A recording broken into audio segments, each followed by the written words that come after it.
Welcome to Learn This Game, where you can learn about board games and how they are played. In this presentation, we'll be looking at Target for Today. In this video, there'll be a general description and overview of the game. We'll inventory the components, and we'll go through gameplay, including setup, sample turns, and victory conditions. There are helpful links in the description as well as a timestamp index. If you want to go straight to the setup and gameplay, you can go to the timestamp index now. And if you find this video helpful, please like, subscribe, and share. You can also leave a comment to share your experience or let us know what game you'd like to see reviewed. Your participation really does help the channel continue to grow and provide more content. Target for Today was first published by Legion Wargames in 2017 and designed by Steve Dixon and Bob Best. In this solitaire wargame, you will be in command of an individual bomber on a mission over Hitler's Third Reich.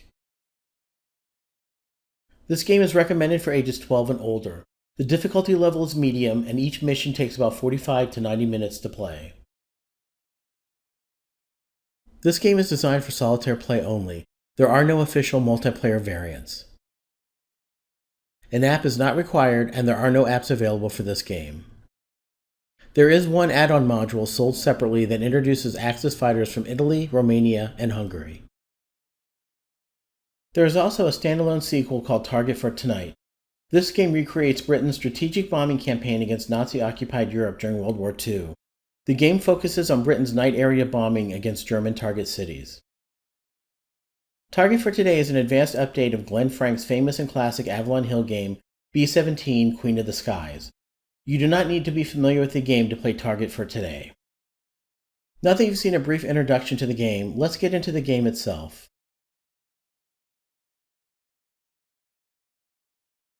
This is a solitaire war game using boards, counters, dice, and lots of tables.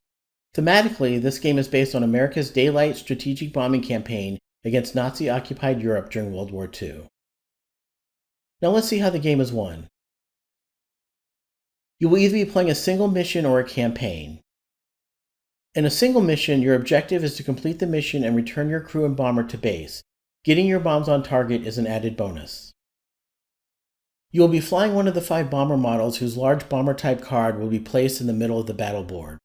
The mission will have a primary target counter that you will place in the zone indicated by that mission's parameters on the strategic movement track. You will start at your base in Zone 1 with your bomber marker and fly through each zone until you reach your primary target to complete your bomb run. You will then return your crew and bomber to base. In the campaign game, your goal is to complete the number of missions specified on Table 2-1, depending on which of the 6 available campaigns you are playing. You earn a ticket home if you can safely bring you and your crew back to base after the designated number of missions. Now let's look at the components. Target for Today includes one 44-page black and white rulebook. There is one 55-page target listings and gazetteer you will use to obtain your target type and city. There is one 32-page manual of game tables. There is one 24-page Pilot's Flight Operating Instructions which contains additional game tables. There is one mounted 11 by 17-inch battle board where combat will be conducted. There are 176 counters on 2 sheets. There are 5 bomber-type cards representing the 5 bomber models available. The one you pick will be placed on the battle board. There is one game formation board that will help you keep track of your place in the bomber group. There are 5 crew placement sheets, one for each available bomber model. This will help you keep track of the crew members represented by counters. There are several forms in the game that should be copied before play, since there is only one master copy of each included. There are 5 mission log sheets, one for each type of bomber. These are used to track campaign information, crew status, and ammunition usage. There is one zone worksheet for recording the actions in each individual zone as the mission progresses. Each sheet only covers 3 zones, so you may have to use multiple copies depending on the number of zones designated by your mission. There is one composite mission record to be used if you are playing a campaign. There is also one mission results log to track your ongoing result and bomber crew status. There are group game assignment sheets for 1942 and 1943. These are to be used if you are playing the optional rules for the bomber group game. Finally, there are 2 different colored 6-sided dice and 2 different colored 10-sided dice. Some tables will designate one as the tens digit and the other as the ones digit. Now let's set up the game for the sample playthrough.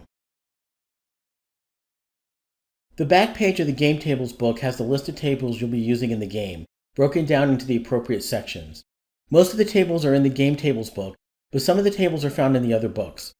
Tables 2-1 through 2-8C are found in the Gazetteer Manual. Tables 5-12 through 5-15 are found in the Pilot's Flight Operations Manual.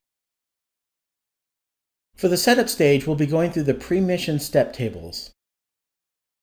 First, we'll consult the target listings and Gazetteer Handbook to decide which campaign time frame we'll be flying in. Table 2-1 in the handbook lists the 6 available campaigns. You can roll one 6-sided die to select a campaign, or simply choose the campaign you want. We'll elect to fly a single mission in the first campaign. The table shows the campaign number, the time period, the bomber model we'll be flying, the home base, and how many missions would need to be completed if we were playing the entire campaign. In this mission, we'll be flying a B-17F bomber stationed in England as part of the 8th Air Force. We can start our tour of duty on any date we choose, so we'll fly our mission on January 30, 1943. The date is important because it will affect the die roll modifiers on certain tables, as we will see during gameplay. In order to select our target, we then consult table 2-2, which is also in the Gazetteer. Whenever you see the notation 1d10 plus 1d10, you must select one 10-sided die as the tens digit and the other as the ones digit. Otherwise, you just add them together. The same notation applies to the 6-sided dice. We select the green die as the tens digit and the black die as the ones digit. Then we roll them together. Our roll result is 57, which according to the table makes our target city Paris and the target type industry. We then turn to table 2-8A, 8th Air Force table, also in the Gazetteer, so we can review the zone components for Paris. We see that Paris has 6 zones, which means the primary target will be in Zone 6. Zone 1 is not shown. Zone 1 is considered the bomber's home base and will always be in either England or Italy, depending on the mission being flown. Let's take a closer look at the zone information. The number to the left of the slash in each zone is the modification to the roll on table 5-1 when determining the actual German fighter resistance in the zone, which we'll explain during gameplay. Table 2-8C in the Gazetteer shows which side controls each zone. In the first campaign, any zone with a -1, 0, or +1 is controlled by the Axis powers. The letter to the right of the slash is a code identifying whether the zone is over water or land. This information comes into play when a bomber is forced down or the crew must bail out. Page 10 in the rulebook has the key for the countries. Next, we lay out the battle board, which is where combat is resolved and where we track our bomber's progress on the right side of the board using the strategic movement track, which is broken down into zones. We place the B-17F bomber type card in the middle of the board. We then place the smaller matching bomber counter on Zone 1, which is our home base in England. Note that there are 2 bomber markers, one for the 8th Air Force and one for the 15th Air Force. We are using the 8th Air Force marker as indicated in the campaign selection table. We then place the primary target counter on Zone 6 as indicated in the Gazetteer for Paris. Now we'll look at the crew placement sheet for the B-17F. The bomber model is indicated on the top right of the sheet. The B-17F has a 10-man crew. These are the burgundy striped crew counters and they are placed onto the left side of the sheet onto their designated positions. We place the 6 fire extinguisher counters in the fire extinguisher box. A counter is discarded when an extinguisher is used. The right side shows 3 different views of the combat box formation consisting of the 18 bombers. We will consult tables 2-10A and 2-10B in the Game Tables Manual to determine our position in the bomber formation. First, we roll one 6-sided die to determine our cell position. We roll a 5, which places our bomber in the low cell. We then roll 2 6-sided dice for table 2-10B and receive an 8 result. This places our bomber in the 16th position. This will be our bomber's position per the 3 views on the crew placement sheet. There are several table notes under table 2-10B that explain modifiers and any resulting required additional rolls. Our placement did not initiate any additional fighters or dice rolls. Next, we'll use table 2-13 to determine the level of available fighter escort per zone. We will reference the section for campaign number 1 and roll one 10-sided die per zone range. For zones 2 through 5, we roll a 5, which will give us fair fighter escort coverage in those zones to the target. Since Paris is the target city in Zone 6, we would roll for the next zone range. However, in Campaign 1, there is no fighter escort available, so no die roll is needed. Next, we lay out 2 zone worksheets since there are a total of 6 zones in this mission, and each sheet provides room for 3 zones. We will record our mission progress here as we proceed through the zones to and from the target. On the first zone worksheet, we will add the information we have so far for the first 3 zones. Zone 1 is our home base. The die roll modifier and fighter escort level for the home base are not applicable. We then complete the zone die roll modifiers from the gazetteer and the fighter escort level from table 2-3 for zones 2 and 3. The remaining boxes can be completed when the tables indicated in each box are eventually referenced. We then add zones 4 through 6 on the second zone worksheet. Finally, we'll complete the mission log sheet for the B-17F. We now have enough information to complete the top of the log sheet. The on or off target section and bombing percentage are entered after making the bomb run on the target. We will be using the middle section to keep track of the ammunition used of the various turrets. We can start entering notes and reminders, such as our mission date. We also have the option of naming the individual crew members. We will be able to track their injuries under crew status. After setting up the game, the play area should have the following components if you are playing a single mission: the battle board with the bomber type card, bomber counter, and primary target counter. The crew placement sheet with the crew and fire extinguisher counters. The mission log sheet for your selected bomber and enough zone sheets for the targeted city. Each zone sheet covers 3 zones. The gazetteer, game tables, and pilot's flight operating instructions.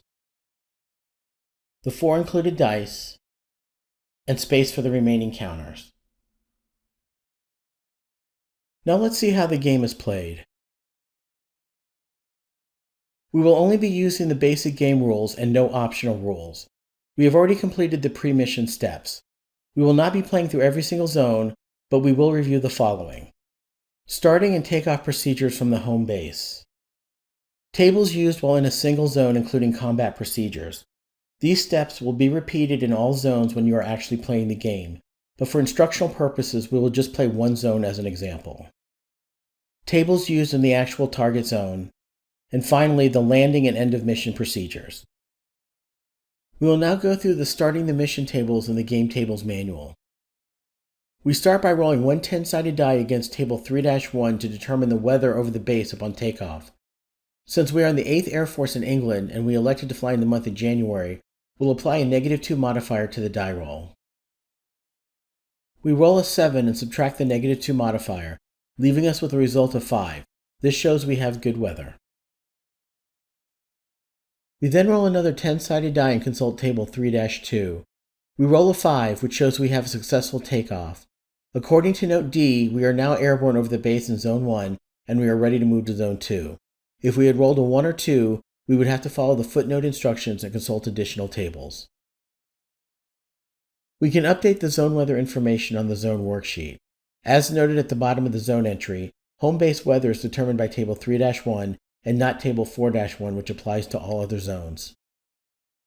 We move our B-17 counter to zone 2 on the strategic movement track. We then consult the in the zones tables. First, we check table 4-1 for the weather as we enter the new zone. We roll a 7 on a 10-sided die. The side notes that refer to table 6-1 apply to when we are in the target zone, so we can ignore them for now. We then consult the die roll modifiers. The only modifier that applies in this zone is -1 since the weather over the base was good. So the resulting die roll is 6, which results in 50% cloud cover for zone 2. We then update the weather for zone 2 on the zone worksheet. Since we are not flying over the Alps, we skip table 4-1A and proceed to table 4-2. Since we are not encountering 100% cloud cover, we do not need to roll in this table. We then roll 2 10-sided dice per table 4-3A to check for mechanical failure. We roll 82, which results in being able to continue the mission with no issues. If we had rolled from 1 to 5, we would have to roll again on additional tables to specify the exact failure.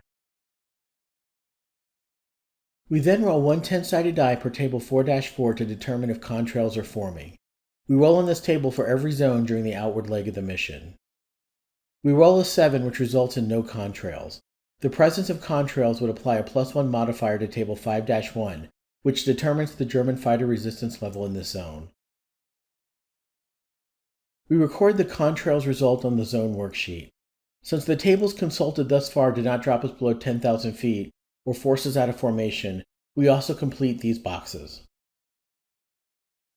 We will now proceed to the combat tables for Zone 2. First, we'll determine the German fighter resistance level in this zone by rolling one 10-sided die per table 5-1. We roll a 7 and review for die roll modifiers. The first modifier that applies is from the Paris listing in the Gazetteer, which shows that in Zone 2 the modifier is -2. We also recorded this on our zone worksheet. A -1 modifier also applies since there was 50% cloud cover from our prior weather roll. So 7 - 2 - 1 results in 4. This results in moderate German fighter resistance in Campaign 1 in this zone. If the indicator on the left side of the slash in the zone listed in the Gazetteer is NA, this always means no German fighters are encountered this turn, so you would not need to roll in the combat tables for this turn in this zone. We then roll one 10-sided die on table 5-2 to determine the number of German fighter waves in the zone. We roll a 4 and consult the modifiers. We add +1 since the German fighter resistance is moderate. We also add 1 since our bomber is in a low position in the bomber cell as we previously indicated on our mission log sheet. So we add 2 and 4 resulting in 6. This shows that there will be 1 German fighter wave in this zone this turn. We then update the appropriate spaces on the zone worksheet for Zone 2. We then refer to Table 5-3A, which applies to Campaign 1. This table determines the number and type of German appearances in this zone. We roll 2 6-sided dice, resulting in 23. We check result 23 under the moderate resistance column and see that 2 German fighters, each in ME 210, will be attacking from the low 6 o'clock position and the low 130 position. Since our roll did not result in a random event, we do not have to consult Table 5-3D for random events. We then place the appropriate German fighter counters on the battle board on the indicated positions. Be sure to add any extra fighters required by the bomber's position in the formation, or any other rule requiring additional fighters. Our current bomber position at 16 low does not require any additional fighters. We now roll against Table 5-4 to determine the number of German fighters driven off by our friendly fighter escort. We roll a total of 7. Recall that we had fair cover for Zone 2. So the table shows that we can remove 1 German fighter for this wave. The number in parentheses shows how many fighters would be removed in each additional wave if there were more than 1. In this case, we have already determined there is just 1 wave. We then update the zone worksheet to record the number of fighters removed for this zone. It is our choice which German fighters are removed from each wave. Keep in mind that German jet fighters and vertical dive attacking fighters may not be driven off by our fighter escorts. Out-of-formation bombers receive the same level of fighter escort as the rest of the formation. We remove the German fighter from the 6 o'clock low position. After removing the fighters driven off by the escorts, the remaining fighters attack the bomber. The bomber fires first in all combat rounds. All results against the fighters are assessed before any German fighter combat against the bomber takes place. Table 5-5 shows the fields of fire of all guns and turrets on the B-17 and B-24 bombers. We find that the low 130 position on the table where the German fighter is, and see that we can fire from the ball turret, right cheek, and right waist. More than 1 gunner turret can be targeted at the same fighter. The gunner turret must be operational. We can fire at as many or as few targets as we choose. Guns and turrets can only fire once during each round of combat that occurs during the wave. We place a fire marker for each of the bomber's guns and turrets firing in the current combat round next to the fighter. Once allocated, the fire marker must fire in that round and may not be reallocated, even if the fighter is shot down prior to the gun or turret firing. If multiple guns fire at the same fighter and a kill result is obtained during that combat, the credit for the kill is shared among the firing guns. In this example, if the fighter is killed, each gunner would receive 1/3 of the kill credit. After targeting the bomber's guns but before resolving combat, we roll once with a 6-sided die on Table 5-5A to determine the experience level of each fighter pilot attacking the bomber. We roll a 3, resulting in a fighter pilot with average experience. If the pilot had been green or an ace, we would have placed the appropriate experience counter next to the fighter and applied the indicated die roll modifiers during combat. Average pilots do not have experience counters and do not have any combat die roll modifiers.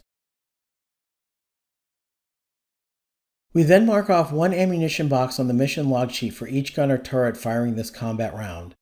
Each box represents a single burst, and when all of the boxes are checked, the gun or turret is out of ammunition. Now it's time to complete the bomber defensive fire by rolling per table 5-6 for each turret or gun. Be sure to consult the cumulative die roll modifiers for this table.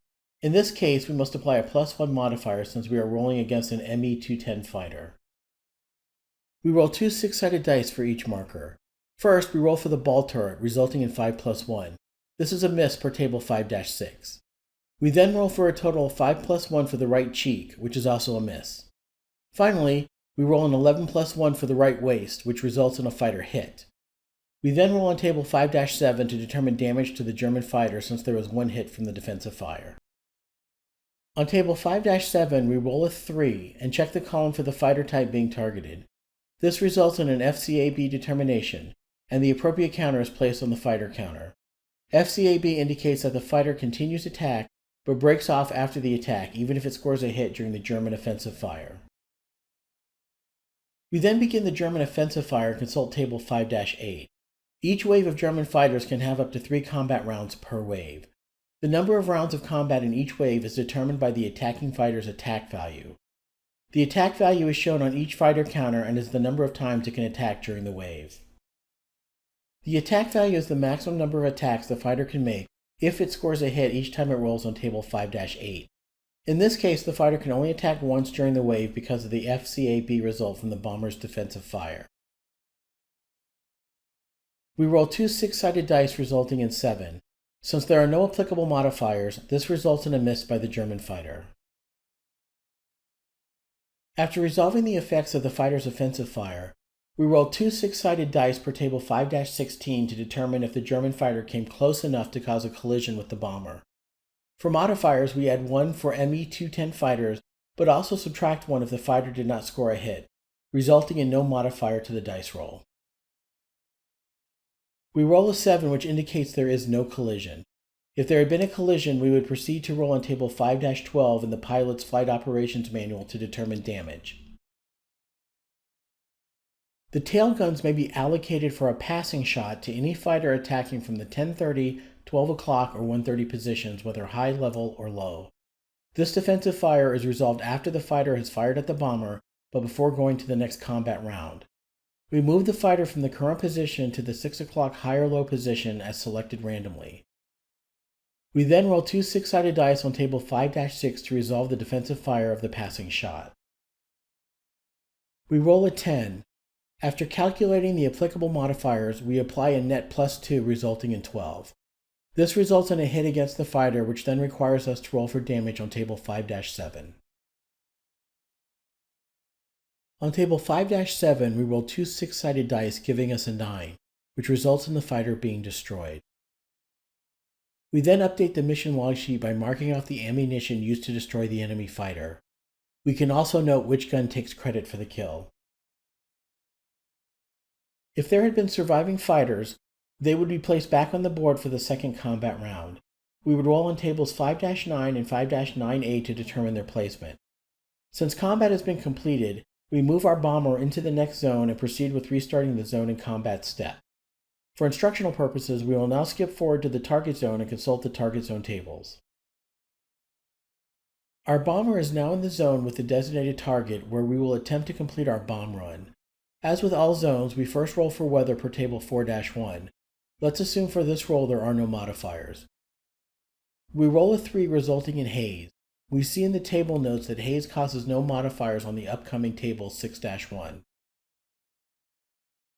We check for mechanical failures per table 4-3A. We roll 42, which shows we can continue the mission with no problems. We then check for contrails on table 4-4. We roll a 6 to indicate no contrails. We must then complete the German fighter attack sequence and the bomber defensive fire. We will not repeat the combat steps here since these were demonstrated in Zone 2.